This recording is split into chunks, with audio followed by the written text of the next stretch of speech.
രാജ്യത്തെ നടുക്കിയ മുംബൈ തീവ്രവാദി ആക്രമണത്തിന്റെ 14ാം വാർഷികമാണിന്ന്.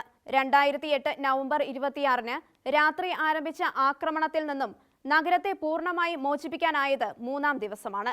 ചരിത്രപ്രസിദ്ധമായ താജ് ഹോട്ടലിൽ നിന്ന് കറുത്ത പുക ഉയരുന്ന ദൃശ്യങ്ങൾ ഏതൊരു ഇന്ത്യൻ പൗരന്റെയും മനസ്സിൽ മായാത്ത നോവായി ഇന്നും അവശേഷിക്കുകയാണ്.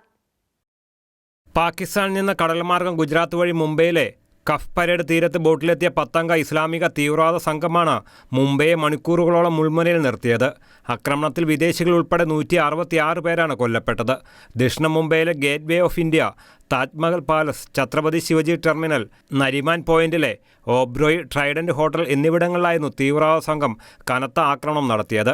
ഗ്രനേഡുകൾ, AK-47 തോക്കുകൾ, GPS സംവിധാനങ്ങളുമായി എത്തിയ ഭീകര സംഘം മണിക്കൂറുകളോളം ആക്രമണം തുടർന്നതുമൂലം നിരപരാധികളായ നിരവധി പേരാണ് കൊല്ലപ്പെട്ടത്. 100-ലേറെ പേർക്ക് പരിക്കേൽക്കുകയും ചെയ്തു.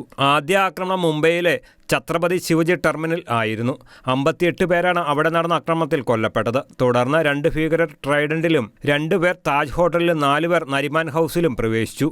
ഇസ്മയിൽ ഖാനും ജീവനോടെ പിടികൂടിയ അജ്മൽ ഖസബുമായിരുന്നു ടെർമിനൽ വെടിവയ്പ്പിന് നേതൃത്വം നൽകിയത്. അക്രമത്തിൽ വിറങ്ങലിച്ചു പോയ രാജ്യം ശക്തമായ പ്രത്യാക്രമണം ആരംഭിച്ചു. സൈനികരും മറൈൻ കമാൻഡോകളും താജ് ഹോട്ടലും നരിമാൻ ഹൗസും ട്രൈഡന്റും വളഞ്ഞു.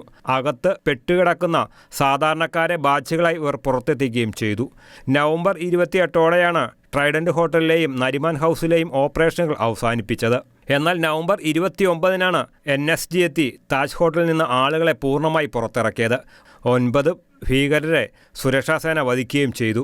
പാക് പൗരൻ അജ്മൽ ഖസബിനെ പിടികൂടാനായത് ഭീകരപ്രവർത്തനങ്ങളിലെ പാകിസ്ഥാന്റെ പങ്ക് തെളിയിക്കുന്നതിൽ നിർണായകമാകുകയും ചെയ്തു.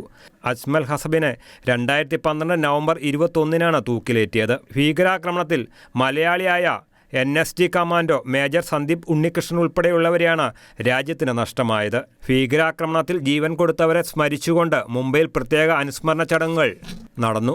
അതേസമയം ഭീകരാക്രമണം കഴിഞ്ഞ് 14 വർഷങ്ങൾ പിന്നിടുമ്പോഴും തീവ്രവാദ പ്രവർത്തനങ്ങളുടെ ഭീഷണിയിൽ നിന്നും രാജ്യം ഇനിയും മുക്തമായിട്ടില്ലെന്നാണ് മംഗളൂരിലെയും കോയമ്പത്തൂരിലെയും സ്ഫോടനങ്ങൾ തെളിയിക്കുന്നത്.